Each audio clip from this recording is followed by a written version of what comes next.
This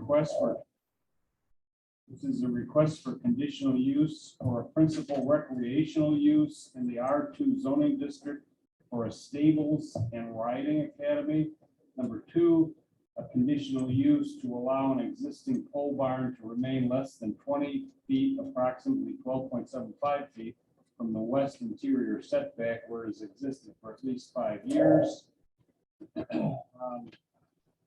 Properties on Butterfield Road in Warrenville. It's in an R2 single-family residential district on approximately 3-acre site serviced by well and septic. The matter was published in the Daily Herald on September 6, 2022.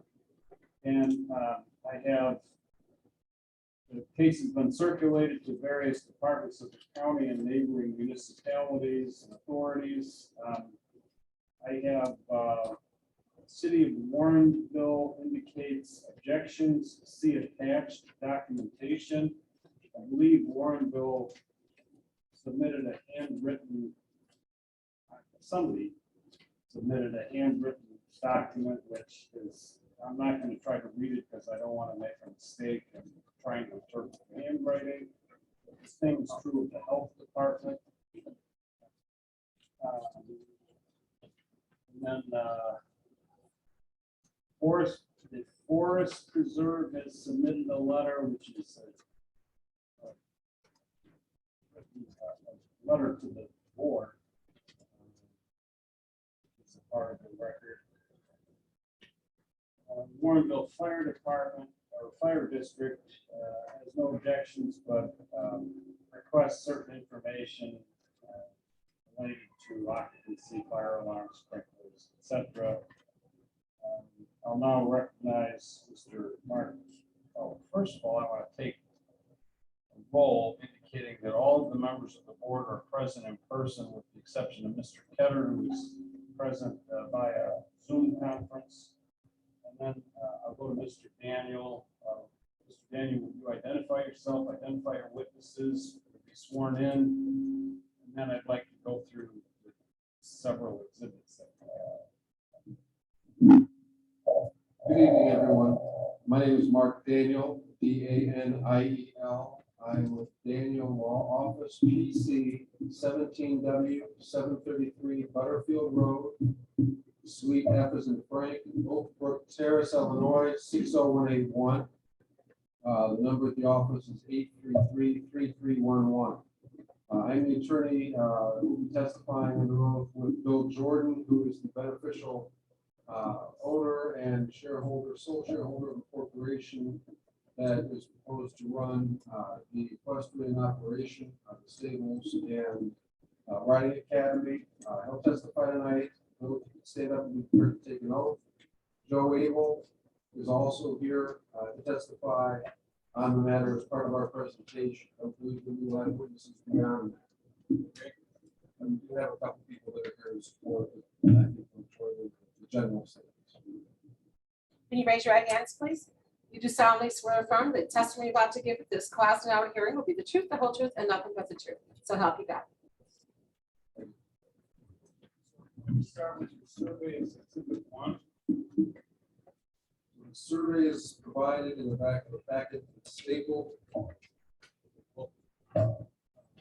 Daniel, you know the survey is number 1, and the site plan is number 2, and then the rest are. Right. All right, so the site plan is 2 pages. Joe passed them out separately in a format that had a better color of green. They're also in the staple packet prepared by Gary Weber and Associates. It's labeled site/landscape plan. Okay. Number 2. The next page of the stapled materials is also passed out by Joe, and it's a black and white. Shows a little more clear detail. The site and landscape plan for the site. You should mark that as number 3.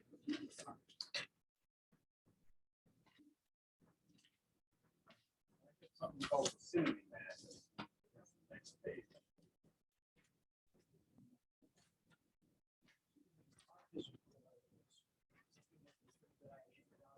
Oh, there's 2 of them that are marked site plan. This one is exhibit 2. Yes, that one was exhibit 2. Color is exhibit 2. And the next one, that's entitled the same site plan, landscape plan, that's exhibit 3. Yes. We ought to change the titles here. Documents, 2 different exhibit numbers with the same titles.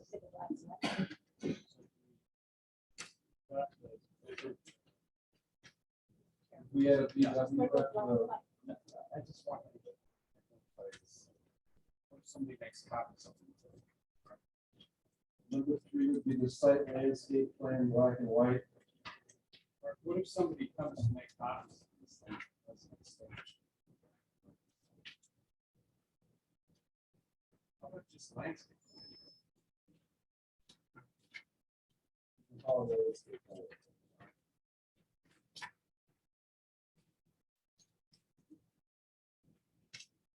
Next, Number 4, in the stapled materials, is titled vicinity map.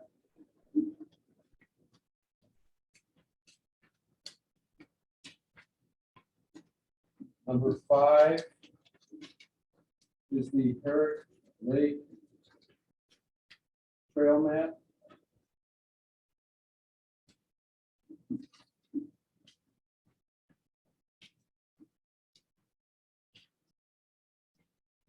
Number 6 would be the September 22nd, 2022 correspondence from my office.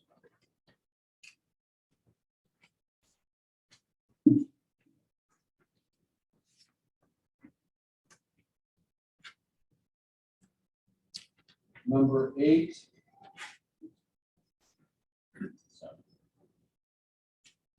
number 6 is your letter. 6 is my letter, I'm sorry, number 7 would be the larger vicinity aerial that Joe Eagle passed out.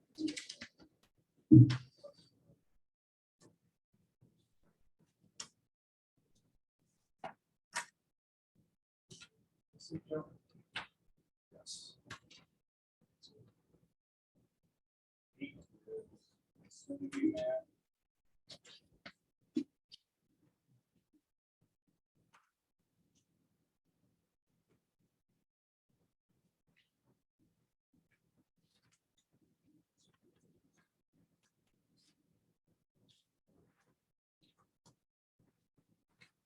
Okay.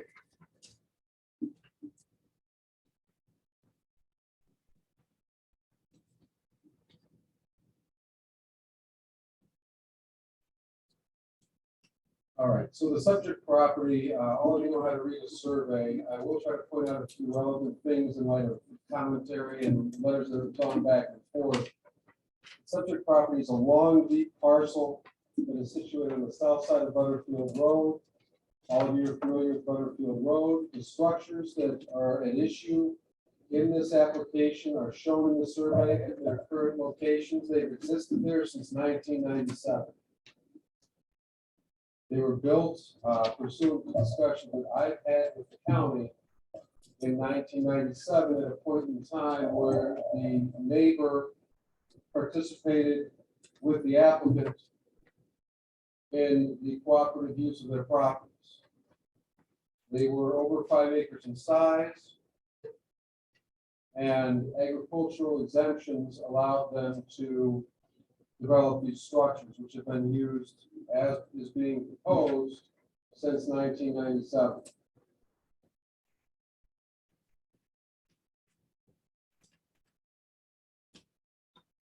Before those exemptions applied since 1997 uninterrupted. I was just about to get into that. Oh, sorry. I have. You read mine sometimes. The exemption applied for the horses on land over 5 acres in DuPage County. At one point in time, there was a dispute between the owners that led to a transfer of the beneficial interest in the property ownership solely to Mr. Jordan. And that is our applicant tonight. That split title in the property, and the county used that as an event that caused a cessation of the benefit under the 5-acre rule. All right, and when I report that to you, I'm stating the position that the county has expressed to Mr. Haas, who, no matter how well he gets along with people on this issue, he hasn't bent. He has pressed the issue, and that is what has driven us to file this application, because the use that's been there since 1997 that fits within 2 conditional use parameters of the ordinance and makes sense, probably should be approved if I can do a decent job of presenting the case tonight. But there is this dispute that led to the application. I view it as Mr. Jordan having the lawful vested right to continue with the use, and the county viewed it differently at the staff level. We filed the application to avoid that dispute, preserve these existing buildings for the same use that they were designed for in 1997. The prior application that had before you might have had 5 dozen horses or more.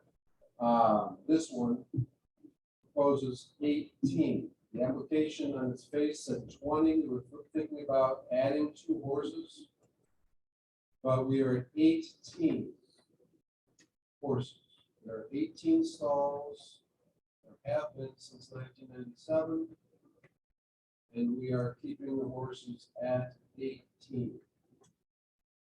The site in 1997 was not designed to host any equestrian shows or anything that would require assembly.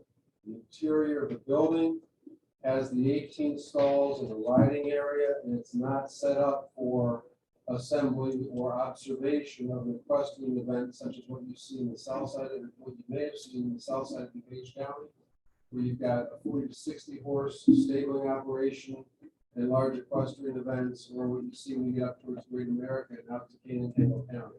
This is not that kind of a use. This is stabling. The horses are fed inside. They are given their supplements inside. They do not pasture. They do not forage. Those are very important distinctions given what I've seen in the packet from some of the neighbors. There's a statement in one of the letters that came in at the table that suggests that somewhere in the vast world of federal guidance and regulations, that there is a 1 horse per 10,000 square foot, or roughly that, limit. And each horse should have 10,000 feet. We have 2.9 acres. We fall short of being able to have the 18 horses. That's according to what you see in an unsighted table in the materials.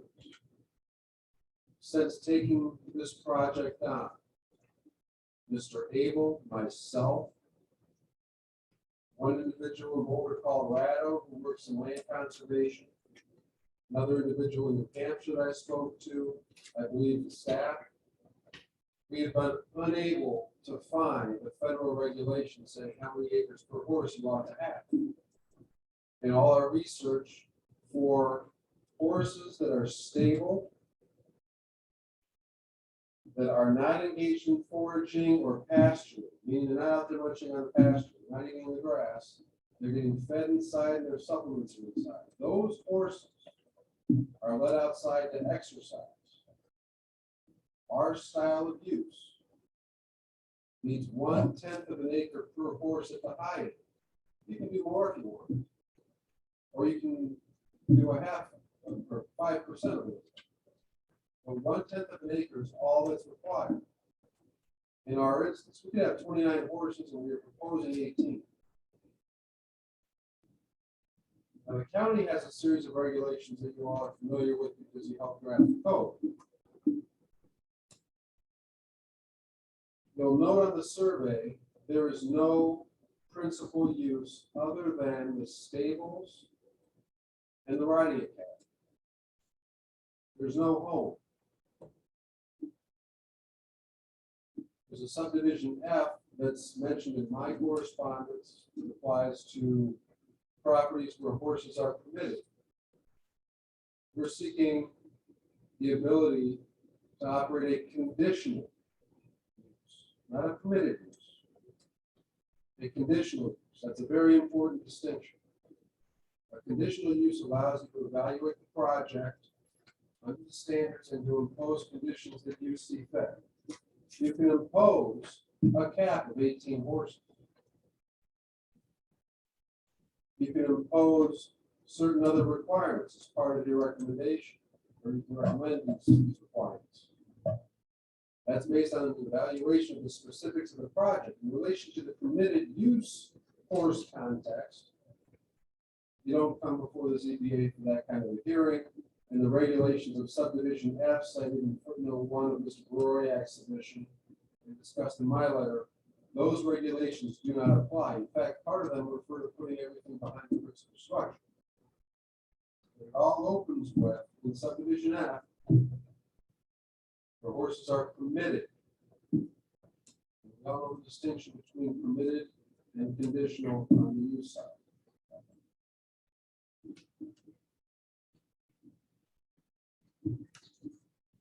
I noted earlier that Mr. Broriak engaged in the design and construction of this site with Mr. Jordan.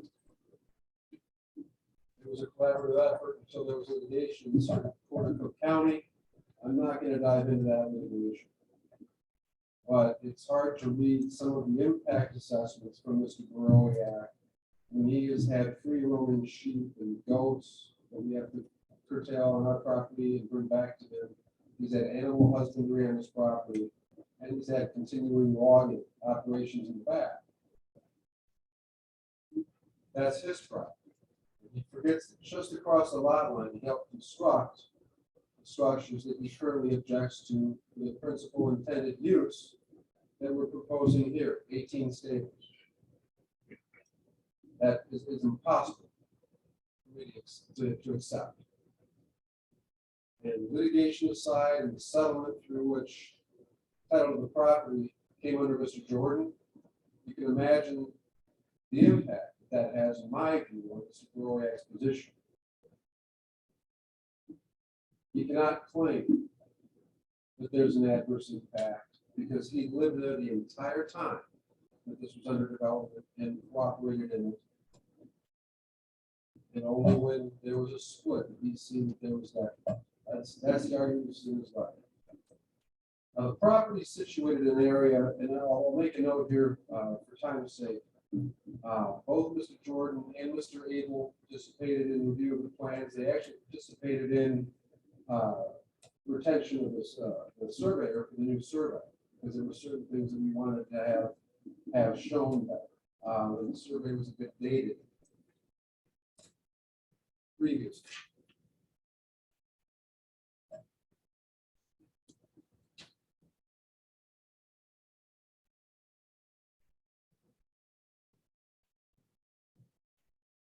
It's also been passed out for sharing by the neighbors. Exhibit number 2 is the color site landscape plan. And you can see in exhibit number 2 how the layout sits over existing conditions.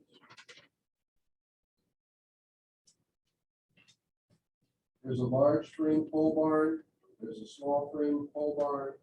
Both existing. Neither of those is changing in any fashion. The stalls are inside the pole barn towards the front on the north side. The riding areas inside to the south. You have a horse turnout and riding area that has some individual spaces and a general riding area. The use of that area of the property is not changing. We're improving the fence line. We're working on landscaping to make some improvements up to the north. We're creating a 25-foot site triangle on each side of the drive. We're going to be installing a sign that warns of the regional trail crossing. You can see where the driveway is. Occasionally, when trailers were necessary, now and then you had a charitable event there. The 4-H might have come out, or a riding club may have come out to visit. You may have had three or four trailers along that road. Ample room to pass those trailers on the inbound road. We are showing the use of the existing parking area. These spaces are hashed. They're not going to be striped. There will be markers to demark where the cars should be to avoid alignment and the loss of parking. We will not need this many spaces on any occasion. And I'll get through the use with regard to horses and boarding in just a bit. But physically, the parking area is going to remain the parking area. You see a waste enclosure just off the northeast corner of the large barn. The waste enclosure is new. One thing you don't see on this plan, and one thing that you haven't seen in the past, is an area for large stockpiling and spreading of manure. In some places around DuPage and Will and Kane, people will spread manure across a field, and that creates some problems. We're next to a forest preserve. We're certainly not going to do it. In fact, Mr. Jordan has taken the manure off-site and donated it perpetually since he's been involved in this.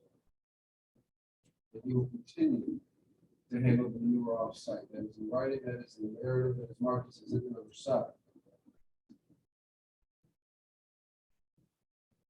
So you really have no change on the property. With regard to this site plan, there was a letter that arrived from the Forest Preserve District. I haven't had a chance to reach back to the Forest Preserve District on it. It came in when I was at a meeting just before this hearing. They have asked us to do 2 things. One, install the sign that we mentioned, and the other is to install a fence along the east lot line of the property.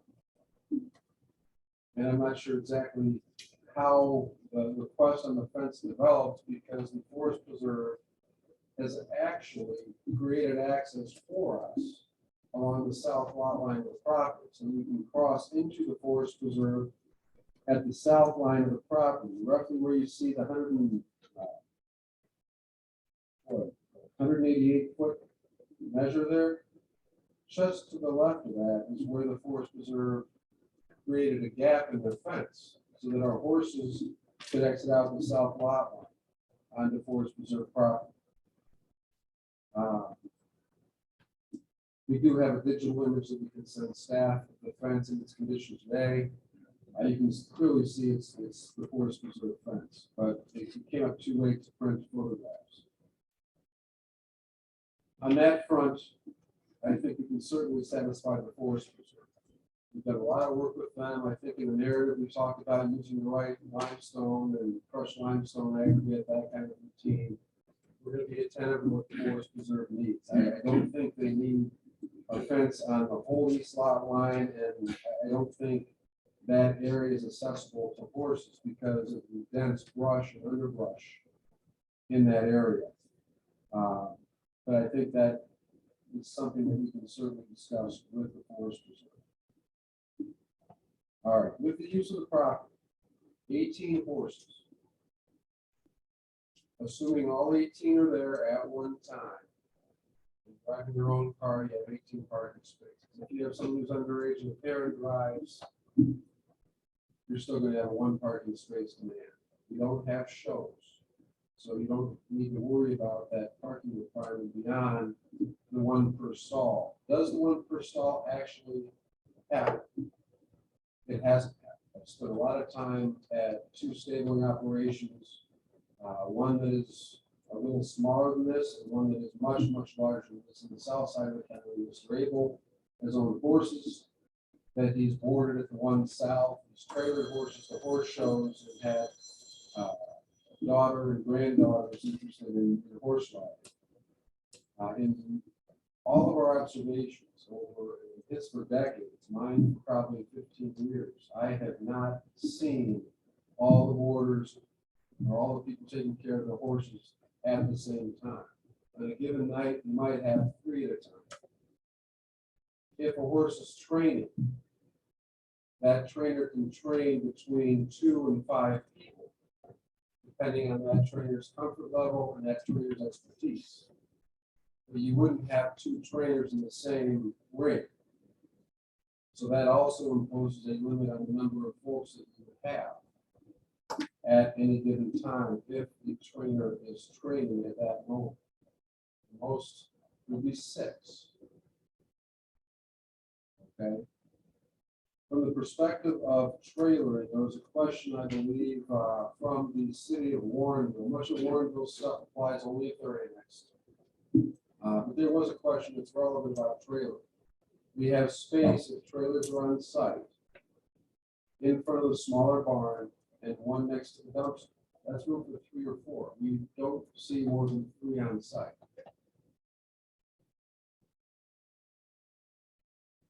Typically, a boarder that wants to take their horse to a show or show jumping, what have you, or take it to a trail off site, other than Herrick Woods and St. James. They'll bring a trailer on, they'll load the horse on it, and they'll take the horse out to the trailer, drop the horse back off after the ride, and take the trailer back to where it came from. That's how that happens. We have one trailer there owned by the owner for emergency purposes.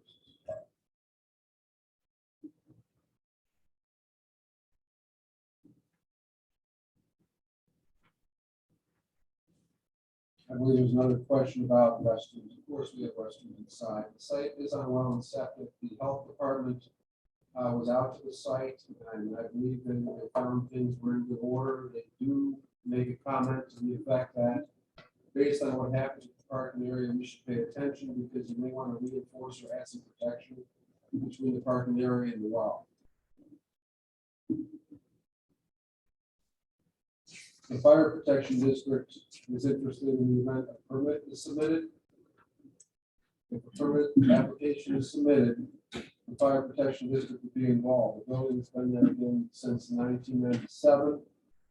Certainly we intend to comply with all building and life safety codes. So to the extent that the fire protection district is involved, they will certainly understand what's going on and what's on the inside. We'll obviously invite them out.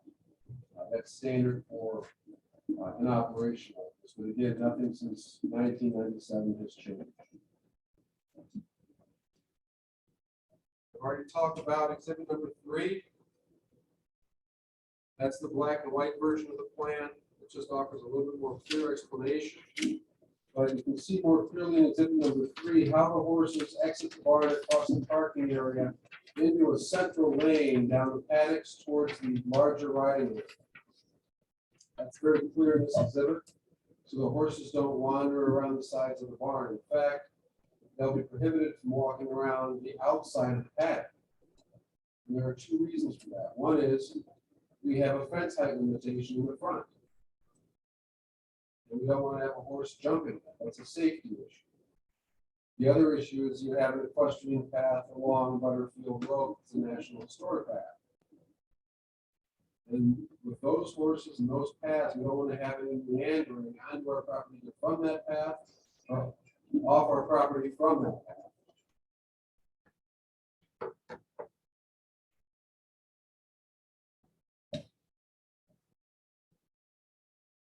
As far as the Herrick Lake routes, I'm going to just focus on that for a little bit.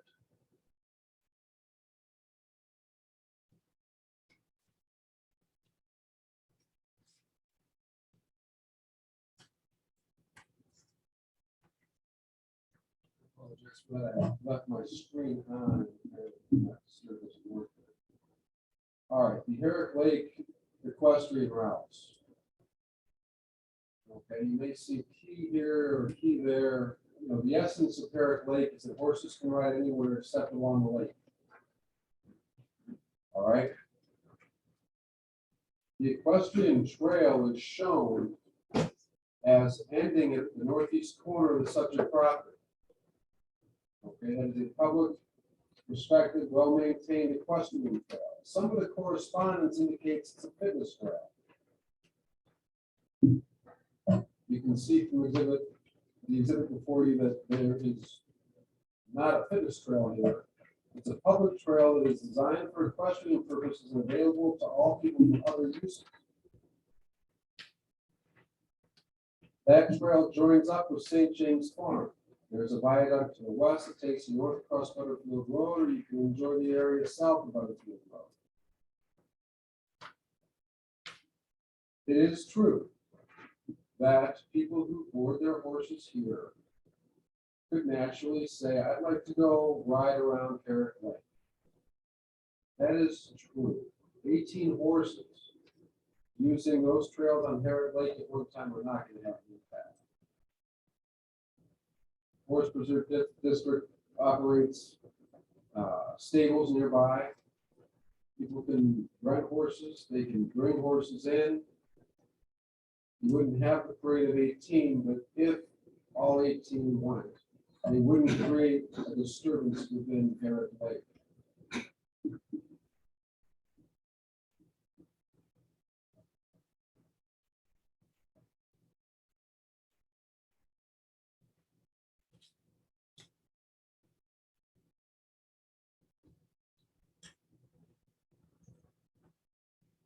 So all maps that we've gotten from the Forest Preserve show the end of that trail where it's shown in the dark red. There's no legend for the dotted area. Maybe it's a future intended extension, but whatever it is, we are going to put that warning sign, and we did take the steps before application to show those 45-foot triangles.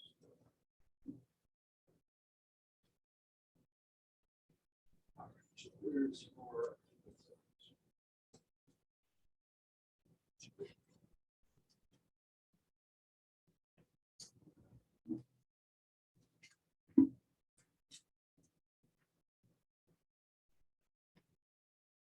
your last item that I haven't addressed in the stapled version is a full page view of a wide area. It doesn't take you all the way to Naperville Road like Mr. Abel's next exhibit does. Joe's going to share that.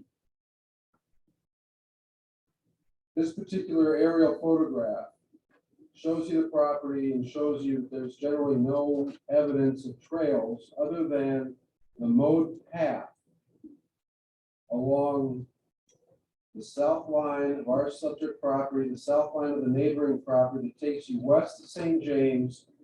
And there's also a mowed path that heads from that area, the fence where I told you that the Forest Preserve created a gap. It also heads east. You can see the change in the color of the grass with the mowing. The Forest Preserve previously had created trails around that area where those paths are shown, but now you have a path to the west to St. James, and you also have a path to the east that are used more commonly by people coming from the south. All right. I've been working in DuPage County once, initially as a clerk for Justice Rafji in 1990. Since 1990, I've never been aware of any open space classification under DuPage County's zoning ordinance. And I've never been aware of any open space planning other than within existing districts. Comprehensive plan, if you go back, the last version of the comprehensive plan, you gotta go way back. This might be before Joe. No. So in that plan, it shows that they plan for single family residential in this area. However, if you look at the exhibit before you on the stand, which is marked as exhibit number 4, and you look at Joe's wider angle, which is exhibit number 8, you'll see that the comprehensive plan doesn't depict reality today. It is primarily forest preserve and public use all along Butterfield Road. I say public, it includes Butterfield or Arrowhead Country Club. There's also public use in Wheaton Warrenville High School nearby. And all the ball fields that extend north. Some of that may be cut off both of these exhibits because it extends north. But it's primarily forest preserve, open space, and recreational. And that recreation specifically includes equestrian. So that covers the comprehensive plan and touching on that element of your consideration. The comprehensive plan has evolved from one document to many documents over the years, and it includes the text of the zoning ordinance, among other things. The text of the zoning ordinance explicitly identifies stables and riding academies. That is a conditional use under 37-702.2 of the code. In some of the correspondence, you see somebody saying there's no classification for commercial stables. I looked through the use lists. There's no reference anywhere to commercial stables. In fact, the term doesn't even appear in the zoning ordinance. But stables and riding academies doesn't. Private stables are defined in the zoning ordinance as stables that are accessory to and serve the resident owner of the property where the stable is. So this is not a private stable. There's no house. A lot of the argument that you see in Mr. Baroyak's letter that Dice Miller submitted is simply incorrect and misreads the zoning ordinance. It ignores that there is a use classification for stables and riding academies, and it ignores the definition of private stables. So the use qualifies as a conditional use.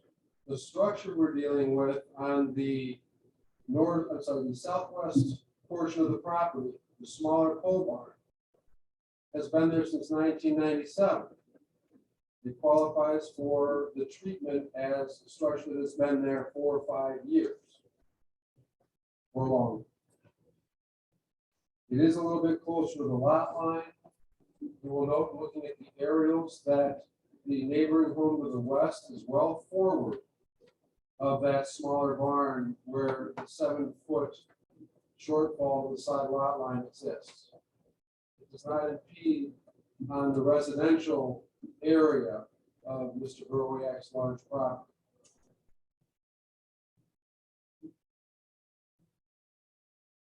From a traffic perspective, Butterfield Road over the years has been improved substantially. In fact, this property used to underline and extend north of Butterfield Road.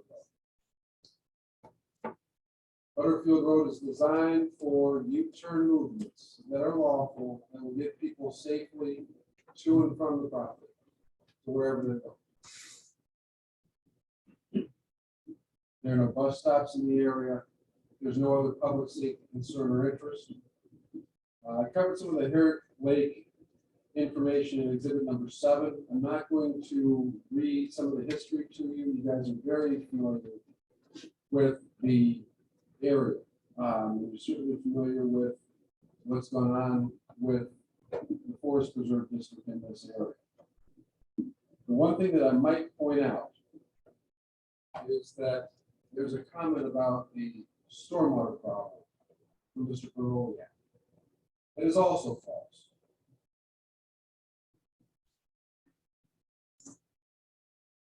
During the course of litigation, Mr. Baroyak was rather impatient and complained quite a bit about stormwater. Mr. Jordan can face questions if you have further questions, but there used to be a natural flow of stormwater from the east side of the subject property down to the west. So the property would flow from our east side towards Mr. Baroyak.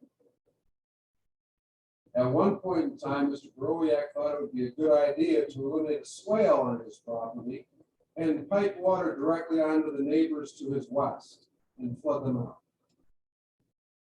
I'm not sure what stormwater problem he's discussing in his correspondence, because stormwater on our land has flown down a swale to the north to Butterfield Road for a long, long time. That's where it flows now. We've had some issues between the owners about damage to areas along the property line. We've had plantings with herbicide thrown on them. We've had signs opposing this project over the time that we've been dealing with this, placed in front of our lot and on Mr. Baroyak's property. We've had fence damage. I don't know if there's been an issue with the ground or not, but that ought to be addressed in very clear terms. Our stormwater flows to the west and then to the north before it hits Mr. Borowiak's property. If there's a complaint about the outfall between the small building that is 7 feet closer to the lot line than a lot of today's standards, despite Mr. Borowiak participating in the design of these buildings and the location, if there's a problem with that 7-foot shortfall, it's not stormwater. There's nothing else back. We have standards that we deal with in the zoning ordinance. Those standards are all pretty clear. The granting of conditional use is in harmony. We talked about quite a bit in the submittal. I will note that the 2040 C map, the go-to 2040 plan, the county has reviewed and joined it. I think they commissioned it, or at least joined in the commissioning of the report. Calls for additional recreation opportunity. Recreation opportunity has become a bit dispersed and hard to reach. In instances where you have a great forest preserve like Carrot Lake, a lot of residents don't have access to get their horses there. This gives them an opportunity for that. It is good for the residential base in DuPage County. It may not be 40 or 50. It's not the 66 that was proposed with the show horses a while back. It's 18. There's still quite a bit of open space in the property. You can see that. I'm not going to point out the obvious to you any further. I addressed the issue of the 10,000 square feet per horse not being supported under any laws that we could identify after calling multiple agencies. That again is 1/10 of an acre per horse. The National Equestrian Association uses that as a baseline. New Hampshire uses that as a baseline. And speaking to folks that run the state parks and the county parks just west of Boulder today, they also believe that 1/10 of an acre is better for our operation. That they would not require 10,000 square feet per horse or 2 acres per horse because there's no foraging, no pasture. All right, we discussed adequate supply of light in the air sufficiently in the presentation so far. We're not blocking anything. We're creating better line of sight triangles to the exit and crossing of the Herrick Lake Equestrian Trail. As far as the increase of hazard from fire or other dangers to the property, nothing is changing that would increase that. You don't have to read the standards that say that we comply. Your testimony is supposed to give us facts in order for us to make. Right. And where I mentioned it, So I'm just reminding you that I mentioned it before. There's no change. There's no change in impervious. I noted that. There's no change in the structures.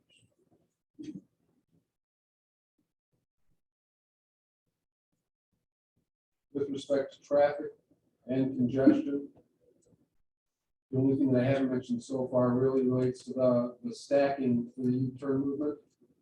There's plenty of it, and it's within 150 feet and 600 feet of the property. The stacking is 300 feet and 200 feet in each of those directions.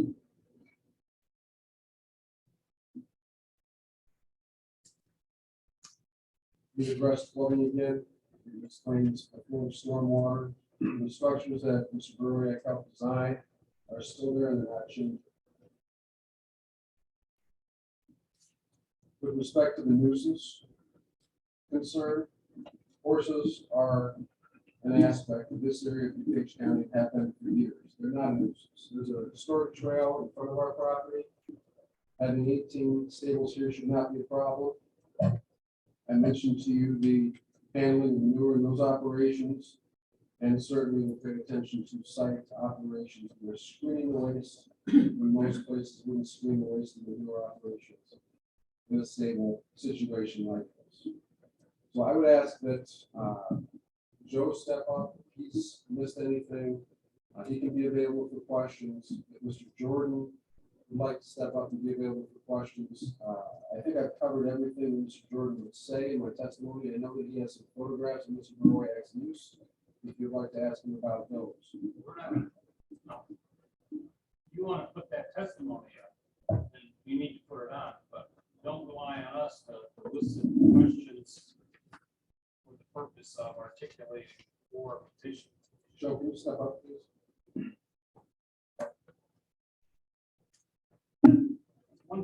One question that I will ask. Mr. Chairman, can you move that a little closer? Thank One you. question that I think is important to understand, you seem to rely on the fact that there's really no change here. All this stuff has existed before, so it should be approved now. But what was the prior use of these various structures? The prior use was to host 18 stalls. For who's, for boarding or? For riding boarding academies and or turning out horses, for feeding and giving them supplements and Whose riding horses? indoors. Whose horses were? Some were the owners. Mr. Jordan had 2 or 3. I don't know if Mr. Doroyak had horses, but there were others that were there that were on site that were stalls. But they were, so it was a boarding facility previously? And you could also have training. Mr. Jordan's daughter was a hunter. I believe a hunter. Did I get that right? Is it, but there is proposed change in the use, because you're gonna now make this available to the public? No, it was available to the public beforehand. It's the same exact use. The only issue that we have is that we had an issue with the county, with the staff interpretation. I thought the use could continue.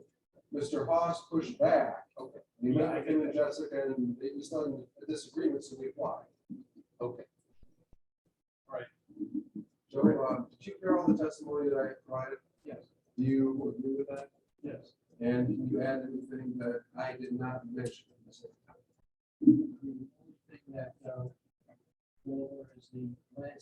Mr. Abel, can you pull the microphone down, please? Yeah. Thank you. Want to carefully go over the fact that the landscape plan has been submitted. As you'll see on the landscape plan, all of the points that are required to meet the ordinance have been exceeded in terms of doing the landscaping plan. We built in protection of the existing forest serve area to the all around the property for all practical purposes. It's been mentioned that we have worked very closely with the Forest Service District. In fact, they actually opened a portion of the fence along the south property line and have mowed a path that allows horses on this property to continue to the various trails throughout the Forest Reserve system. So all of that has been taken care of and incorporated into the landscape plan and the site plan. I think it's important to understand, and Mr. Carville, you hit it right on the head. There is absolutely, I have researched this with Mark, and this facility has been used. It's an 18-stall farm with a riding arena. You would not build something of this magnitude just for a private entity. I'm sure there's some extremely rich people out there that might do like the McCormick's and Paul Butler, people like that. And I've worked for both of them, and I've worked on the Oak Brook Polo match facility with Paul Butler. I've worked on a number of facilities like this. My own daughters have had horses at facilities much larger than this. Mark mentioned the Fox Meadow facility to the south. This is a premium type facility. This is for someone who really, really enjoys their horses, wants to have a training area. When you look at this facility in terms of the field that is inside the building, this is for someone who's going to do jumping, which is very, very difficult, very, very strenuous, and can also be a health problem. So you don't put a lot of people into this riding arena. You only have 3 or 4 horses there at a time with a trainer. And that's why this is a unique facility.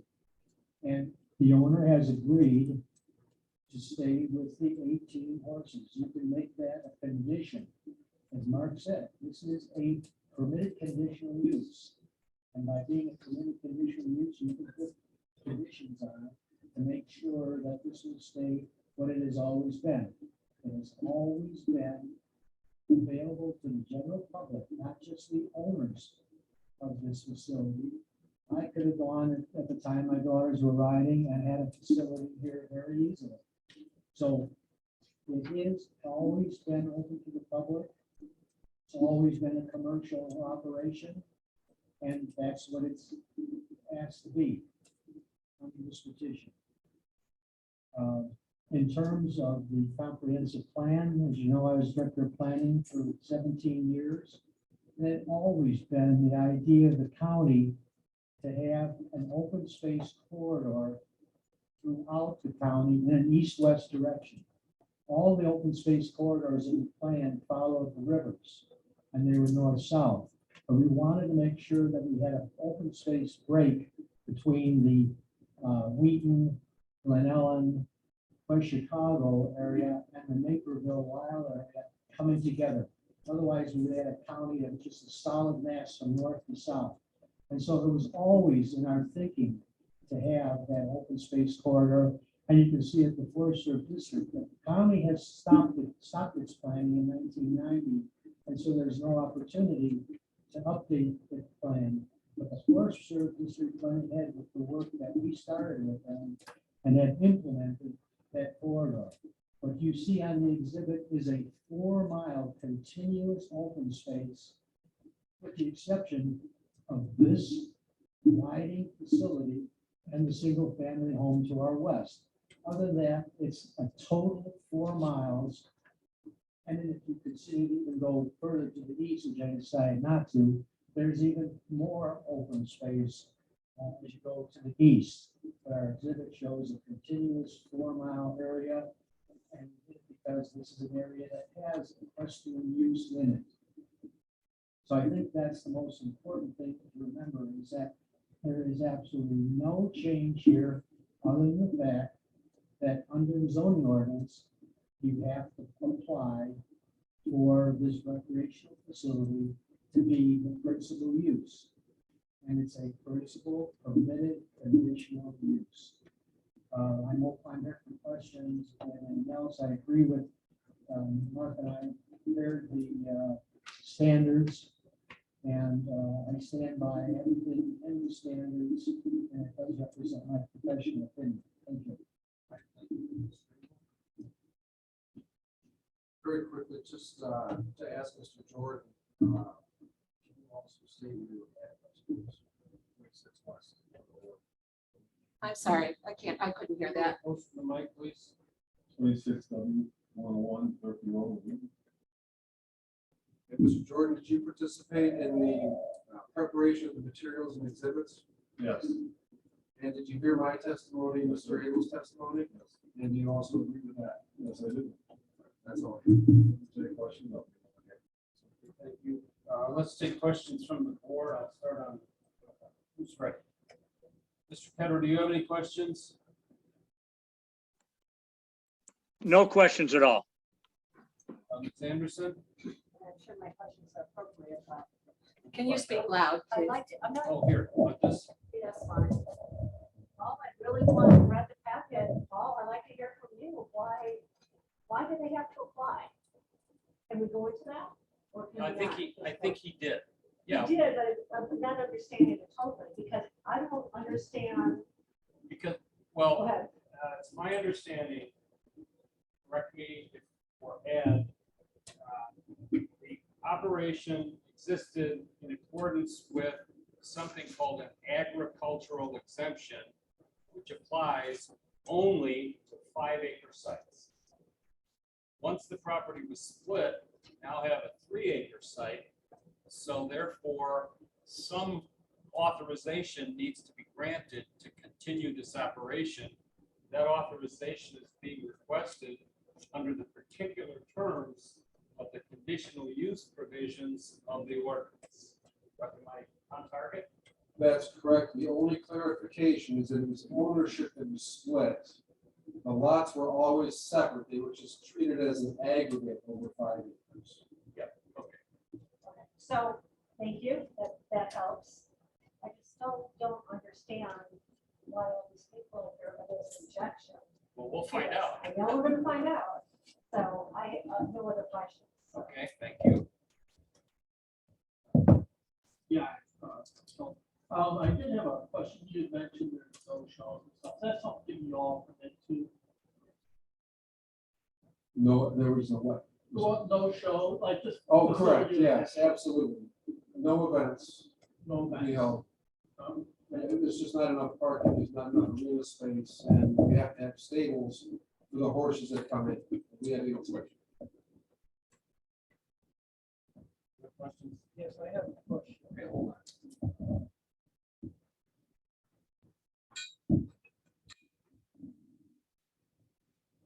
My question is, you have these people coming in, and if they have, they gotta go to the bathroom or something, where do they go?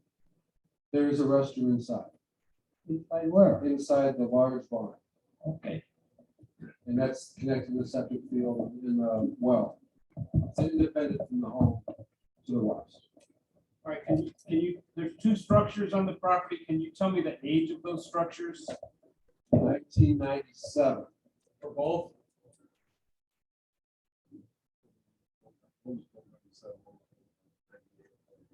So the test, 97 for the original and 98 later, it was because of the process of the construction. All right, and exhibit 6 is your written presentation.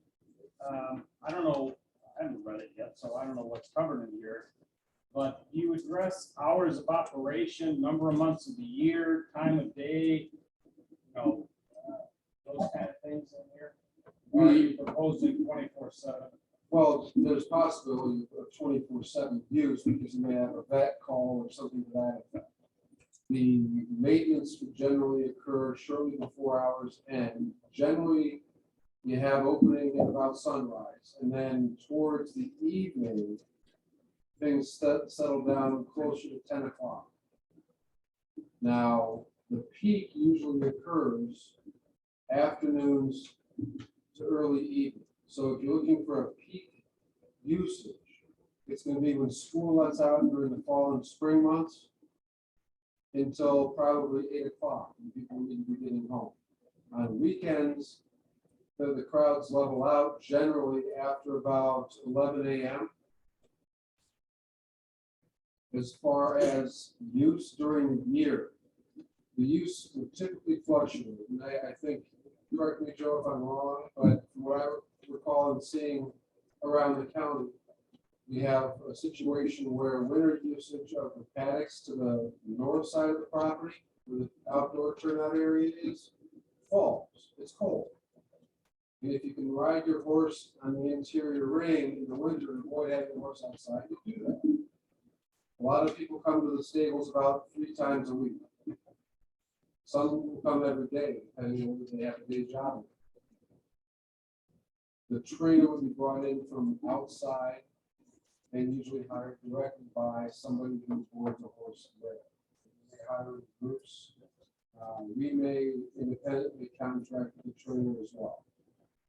Okay, I understand, Yes, Joe has one thing to I add. understand the issue of stabling horses and people visiting their horses, et cetera, but the Riding Academy is a training session that has no limitations with respect to hours of operation. I can answer that. Go ahead. I wrote this carefully with Mr. Jordan, as I said. Daughters that the horse. That may be a horse, but I had the money. We are willing to limit ourselves to 7 a.m. to 9 p.m. for people who are renting or leasing spaces. Obviously, there'll be the people that work there will be cleaning up later. That's just, 1 or 2 staff. And sometimes in terms of the people who actually lease or rent those 18 spaces, we're going to live with a limitation of 7 a.m. to 9 p.m. The training occurs, so the training generally occurs during those peak hours. Yeah, that training kids kids are are at. time between 7 and 9. summer, kids can go all the time. In the fall, I always took my daughter at 4 o'clock.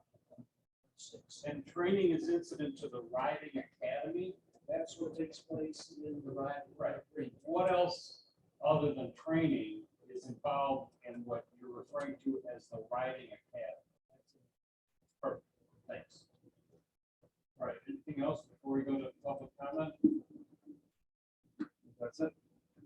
All right, we've done many references to various things that are anticipated objections. I want everybody in the audience to understand that while there have been apparently some writings offered to the staff, and some of which may or may not be in our packets, you proposed a letter, it needs to be made an exhibit in this hearing.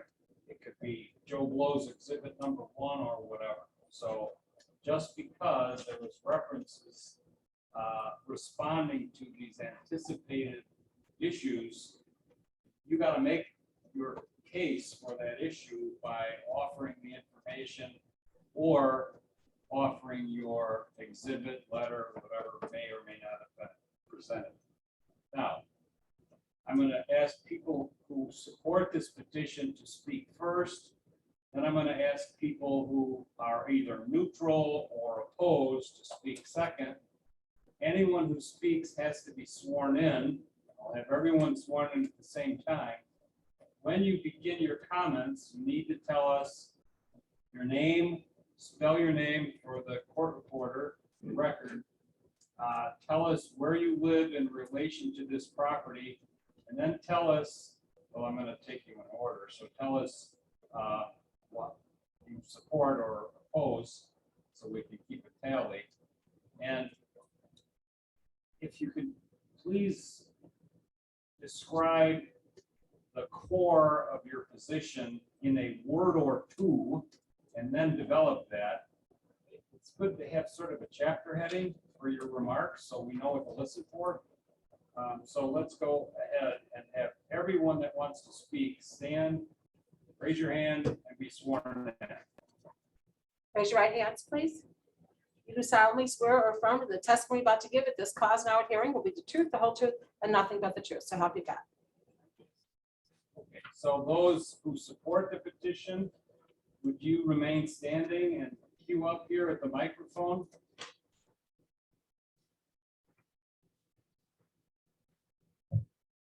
Okay, again, name and address. My name is Chris Nicholson, Nicholson. Live at 916 South Spring Road in Elmhurst, Illinois. You have a horse. I board a horse at Herrick Lake Equestrian. I have for 2 years. It's a fantastic facility. The horses are very healthy. I think the understanding of horses that don't forage and the concept of number of horses, you have to come see our horses. They're very healthy. They're fed indoors. Then we supplement with hay numerous times a day. So in regard to the number of horses at the facility, the other thing is about DuPage. This is a fantastic location. You walk out the front door, up the back door, and you're into miles and miles of trails that go from one end of Forest Reserve all the way to the other. You could ride for hours and hours and hours. And this county is losing those facilities. Medina being one of them that just went away. There are a lot of facilities that you can't just ride out the back door. You have to trailer to, and then there are specific requirements to them, like St. James and some of the others that are very specific to timing of riding. We love our barn. Okay, thank you. Next. My name is Nancy Morris. I live on Casa Solana in Wheaton, and I've had my horse at the Jordan Barn for 7 years now. It's a wonderful place for us, and we love it.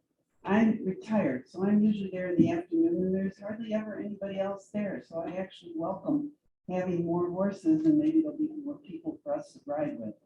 But I know Anna Marie doesn't let any horse come unless they have good ground manners. Our horses are all well behaved, and it's a wonderful place to be, and I would welcome other boarders. All right, thank you very much. The next, I think there are 4 remaining people. Is there a spokesperson or are you together or are you individuals? All right, go right ahead, sir. We're going to be able to do this in about 3 minutes. Yeah, 3 minutes now. Okay, could you guys sort of queue up? After an hour, it's, What's your name, sir? my name is Steve Robiak. I'm at 27W345 Butterfield Road in Warrenville, Illinois.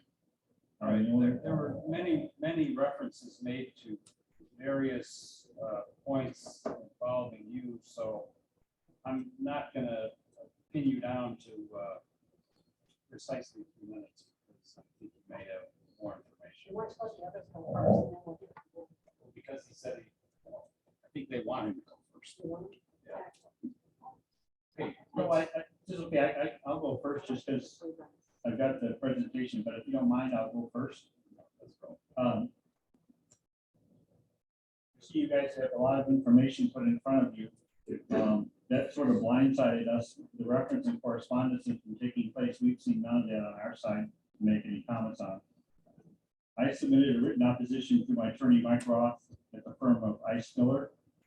The property being petitioned today was petitioned before for a very similar use in 2021. The county board members soundly defeated this petition on December 7th, 2021. This property was petitioned again in March of 2022 for the same use, not to exceed 20 horses on the 3-acre site. 1 year later, nothing has changed regarding the location, the size of the parcel, drainage issues, traffic on Butterfield Road, or the Illinois Clear Path. The requested density is 3.5 times the allowed number on a 3-acre site in DuPage County. The regulations for DuPage County are 1 acre for the first horse and the additional ½ acre for each additional horse. This is asking for a great more activity on a condensed amount of land. I have lived in the home located to the west of the parcel for 31 years. The commercial use would have serious effects on my property value and quality of life. The noise, smells, and traffic would change our lives. The daily care of animals requires 24 hours a day, 7 days a week. There is no one living on the premises, therefore emergency care, escaped animals, and fire would be compromised. The early evening and weekend use of the Illinois Prairie Path would put additional bikers, runners, and walkers at risk. I am opposed to the petition for uses for the safety of both horses and human beings. There's 3 key points when we talk about this whole project. We're talking about something that took place 26 years ago. And with the help of Mr. Haas, I have the original letter that says that the building could be built, and it was stated in 1997. It wasn't even around in 1987. The permit letter is dated August 17th of 1998. So it's a year later. And that receipt, I can enter this as an exhibit. That letter was written by Mr. Haas. And it says, we are in receipt of your letter, August 13th, 1998, regarding the proposed uses of the structures listed on your building permit application for May 27th, 1998. Based upon discussions with Mr. Haas of the zoning division, resulting in the above property being considered agricultural use, and your letter, the 2 structures applied for do not require a building permit from this office. Sincerely, Rich Kilburn. The correction is that the building was originally started and created in 1998. It was in December that it was finished. Our separation took place starting in 1999 when Mr. Jordan had decided to construct a second building on the premises used for his construction business. That started litigation, and it was in DuPage County, not Cook County, which finished in June of 2004. And so for 19 years, that 3-acre site has been separate from my 3-acre site. And there have been 5 horses there. That's what 5 horses are allowed. There's been, if it goes over that number, they're aware of how many horses are allowed on the 5-acre, but it's 2 separate properties altogether. I was not involved with the construction of that building that's located on that property. thank you all for allowing me to speak tonight. If you have any additional questions, certainly I'll be able to answer this for you. You began your remarks indicating that you have not had full access to the record. No one else has either, because much of this material has been presented immediately before the hearing commenced.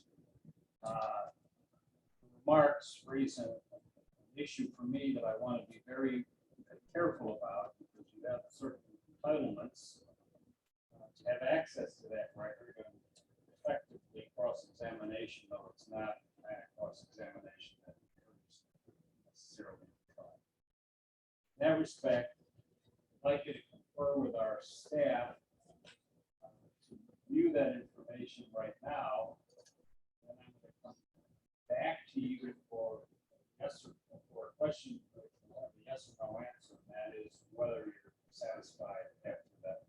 The question I have is normally, like today at 4 o'clock, when I look at the website, there's an agenda and there's a packet. Usually the packet is full of a whole bunch of stuff. Is that not correct? Just look at his packet and it's all good. Okay. Thank you. All right, next person.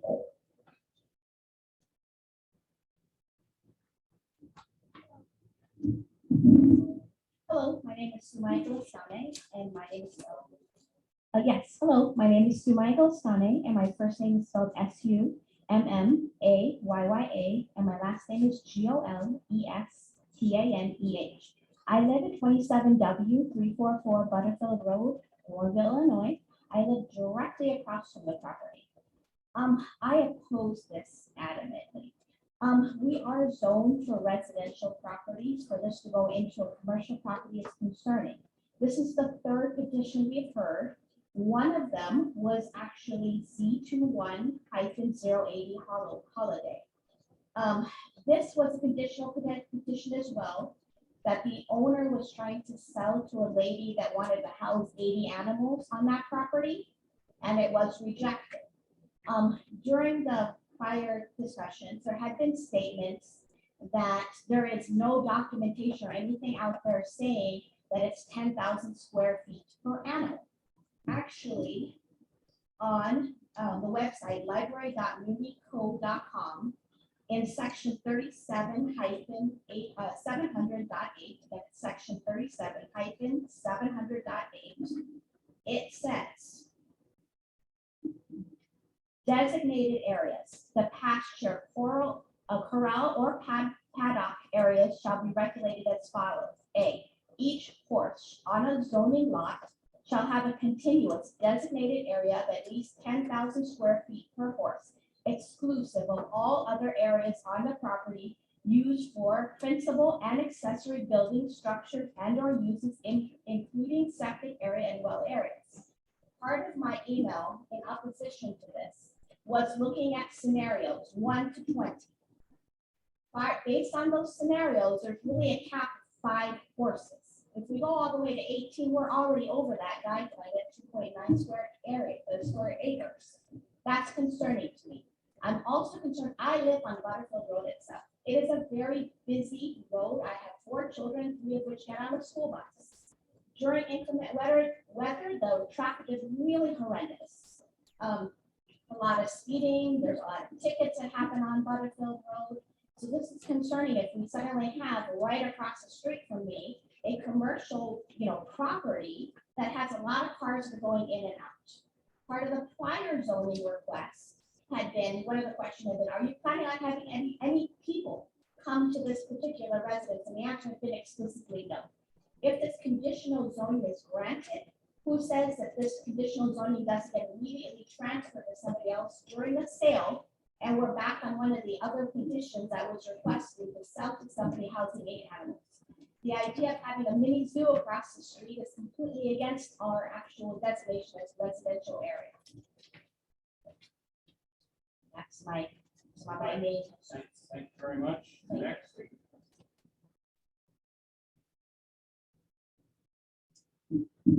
My name is Michael Lack, L-A-C-H. I'm a resident of Wheaton, at Area Jewel, and I am a registered, retired professional engineer, and also have a strong background in survey.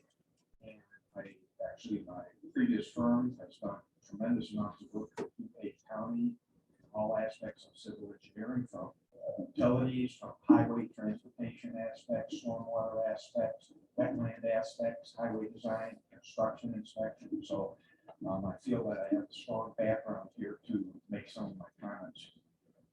First of all,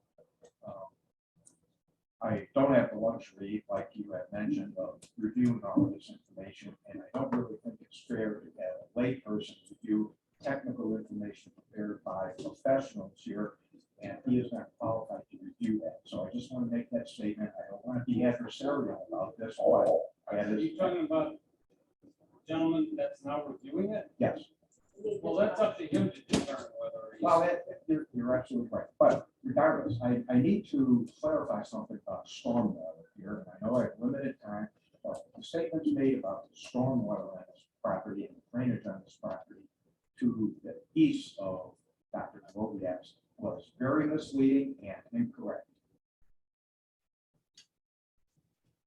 So there is truth that there is a swale that takes some of the property and drains it north. It takes this much and drains it north. There's no buildings, there's open stable or a paddock, a hiding area there.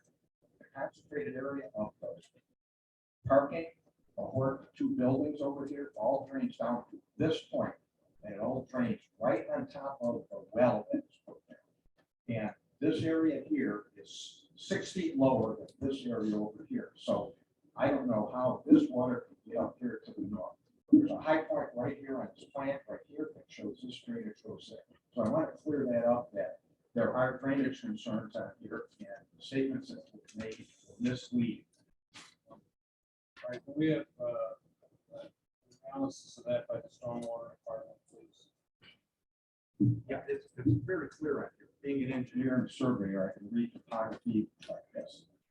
Thanks. Well, I'm not going to be able to read the record because when you said here and here and here and over here and whatever, I mean, But and that's all well. transcript, it's going to be a mess, but we'll get some clarification from the stormwater. Thank you. And I do take exception to some of the traffic comments that were made. Yes, Butterfield Road has been improved. There are U-turns to get close to the property and access, but it physically in and out of that narrow driveway is problematic in a 45-mile-an-hour 2-lane highway there with the high school and all the young teenage drivers in there too.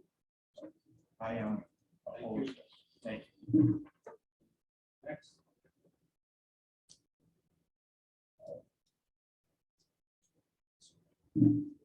Hello, my name is Deborah Ranieri, Ranieri, that's Debra.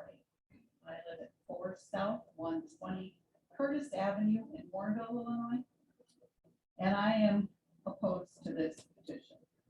My husband and I own a 3-acre horse property zoned for 5 horses. Horses have been part of my life since I was very young. Like many animals, horses have specific needs, the obvious being food, water, and shelter. But beyond that, require ideally daily turnout. This gives them access to fresh air, sunshine, and the ability to run and exercise. The mental health of horses is also extremely important. Horses left in box stalls, 10 by 10 or 12 by 12, amounts to no more than solitary confinement for the animal. When I look at the Jordan's property, I see nothing that can accommodate 20 horses. The very few turnouts they have are small. There is no availability to a free-range pasture or to be turned out in a herd. Horses are herd animals. Compare this property to the Donata Equestrian Center or to the St. James Farm. The horses that are there are happy and healthy with pastures. Talk to the DuPage County Forest Preserve manager of these facilities, Wayne Zaniger, and ask him his opinion of placing 20 horses on a mere 3 acres. Wearing, housing horses is never the answer. It's very cruel. I'm also concerned about the safety of 20 horses. There is no resident or caretaker on this property. The property operates off well and septic. Is this sufficient to put out, God forbid, a barn fire? would access to the property accommodate emergency personnel? What are the emergency preparedness plans for this property? I'm also confused as to why this is being called conditional use residential request. It appears to me that this is a petition for a business purpose. And then I just wanted to comment, Mr. Andrews made a lot of statements. He kept referring to the barn as stables. But they're really stalls. They're box stalls the horses have no visibility out of. Horse manure. We all have horse manure that own horses, and the vast majority of us haul it out in a dumpster. Most of us don't have 25 acres, so we don't spread our manure. It also runs off into the water, into whatever neighboring properties you have. The access to the forest reserve that he talks about that they have, I worked on that some 20 years ago with the forest preserve. And the property at the time was zoned ag. I was an officer at that time for trail riders of DuPage, a equestrian riding. Most people that own trailers and board, they want their trailers where they house their horses. Depending on the time of the year, 18 horses on wet trails would damage the trails. Responsible horse owners would never do this. Horse riders do not have access to wherever they want to ride in the DuPage County Forest Preserve. And how can 4-H goats he has that his children raised? Firewood cut by his very aged elderly father who recently passed away. What a horrible precedent would be set for other people owning. I'm winding up. Yeah, why don't you just, you're reading from a document, why don't you just give us text or mail it? Well, I could do that as well, but that's not what I understood public comments. You said 3 minutes and you said, I've got like 2 sentences left. So I wanted to say what a horrible precedent this would set throughout other 3-acre properties in DuPage County if this was approved. I respectfully request that you deny this petition, and there's nothing appropriate about it. Thank you. Thank you, Mr. Borowiak. You now have a chance to review the materials that were presented for this record. Thank you, Chairman. I didn't have a chance to review the materials. I Any don't have any remarks additional or follow-up? follow-up. Ready to rest your case or? Yes. All right, thanks. Thank you. Mr. Daniel, want to summarize? Oh, wait. Yeah, 1 second. I'm reminded that we have some public comment. And I'll ask our staff or representative. We have 2 public comments. One submitted on 9/22/22 from Connie Schmidt, Warrenville resident, address 3 South 501 Landon Avenue, Warrenville, Illinois 60555. Subject conditional use permit for a stable riding academy. The property in question has been petitioned before for a very similar use. The regulations for DuPage County are an acre for a horse and an addition horse for each addition half acre. This is asking for a great deal more activity on a condensed amount of land. This question has been asked and answered previously. I strongly object to the concentrated use of this small property as it will impact the neighbors. Please share my thoughts with the committee. Thank you. End comment. Next comment. 9/22/22 Zoning Board of Appeals, Anthony Ranieri. 4 South 120 Curtis Avenue, Warrenville, Illinois 60555.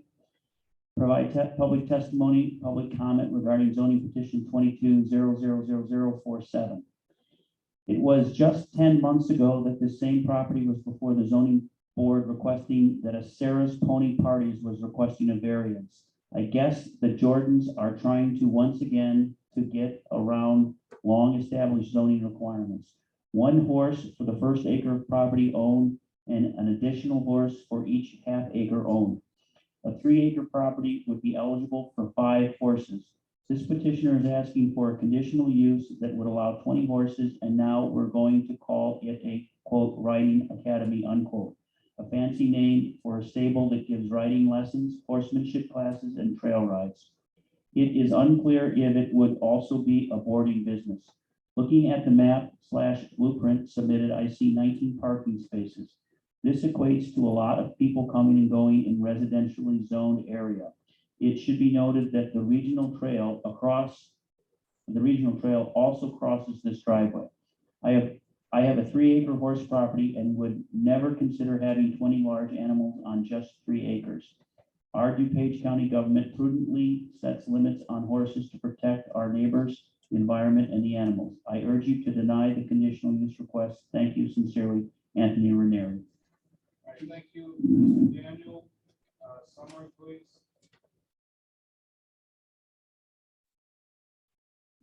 Thank you, Mr. Chairman. I would ask that we admit exhibits 1 through 8, and believe it or not, I'm going to ask that we mark the exhibit presented by Mr. Baroyak, because the engineer that testified was testifying about a survey that's 20 years old.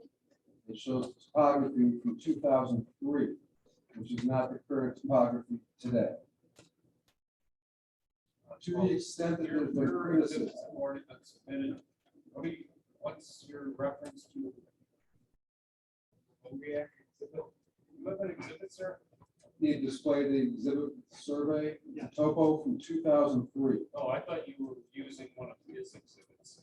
Yeah, we'll take that as Baroyak exhibit number 1. And within that exhibit, you will note that the survey that the engineer, a retired engineer, testified from is nearly 20 years old. I also stated it does not reflect current conditions. With that, there have been a number of things said, some straw men raised so they could take them down. We did not misstate the forest preserve regulations concerning heritage.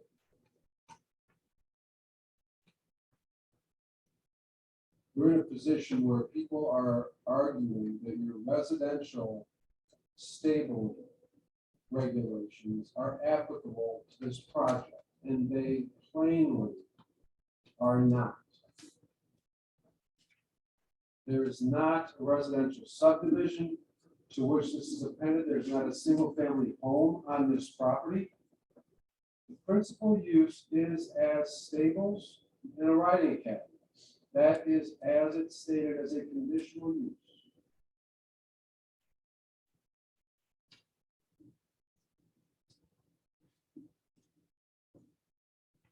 Some of the discussions, I think you can expect some ad hominem attacks here. There is no misleading. In the instance where a project is underway in 1997, and witness testifies, well, we're up in 1998 because of a letter. Well, I apologize for that. Look back to the area, it's a 1-year difference. We're down to 24 years of existence. You look around the neighborhood, one of the witnesses testifies about impact caused by traffic. She was next door to Wheaton Warrenville South. Mr. Baroyak built the project and then settled a lawsuit with Mr. Jordan. The lawsuit, I said, was filed in the circuit court.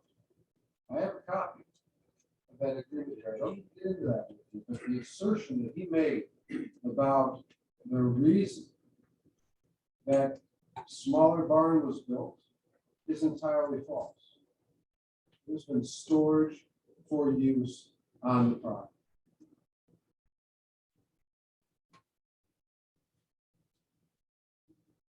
As far as photographs and U-turn movements and traffic, the retired engineer also suggested that he believed 18 parking spaces would indicate increased traffic that led to hazards along Butterfield Road.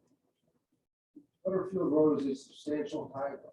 The residents across the street are divided physically and geographically. You cannot make a turn out of this property to impact a resident to the north or to the east without making a lawful turn movement that thousands of people make a day along Butterfield Road. There's no abnormal, no interjection of a turn movement that does not exist.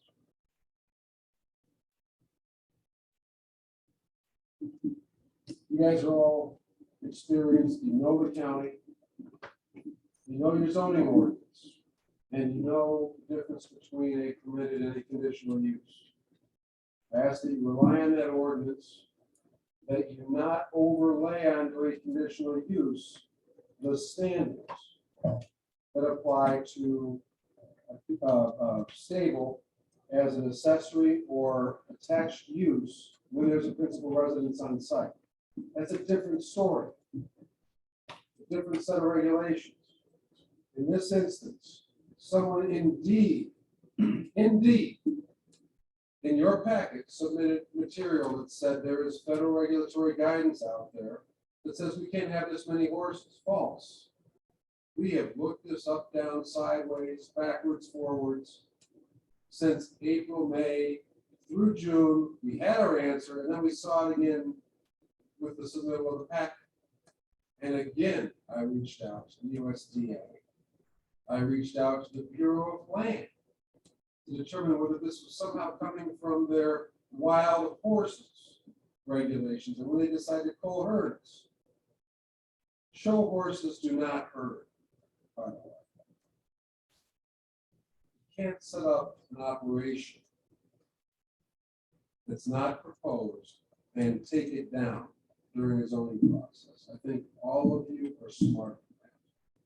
And I hope you'll read the code, you'll understand that this has been vetted, it has been argued with staff to the extent that we have a vested right. I don't think anything's been missed here. Staff did negotiate us into this position. I didn't say negotiate, pressured us, moved us in this direction by not agreeing with the vested right analysis. That's why we're here. This use has been here for 24, 25 years. The homes in the area still look great. Even Mr. Baroyak's looks better recently. So I would ask that you approve the project based on the testimony that you have. And again, if any questions arise during deliberations, we're happy to help. Thank you. Okay, thank you very much. We'll conclude the hearing this evening and set the matter. I don't think there are any additional bits of information that are required. However, the record will be open if anybody wants to send a comment or petition letter. Keep the record open until 2 weeks prior to our recommendation. That recommendation meeting is the next step in this process for this board. We will confer once again, deliberate about this matter, and undertake our vote. And I'll set that for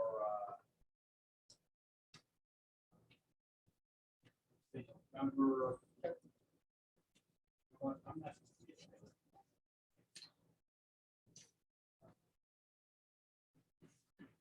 Our recommendation meeting on the 2nd, would that be convenient for?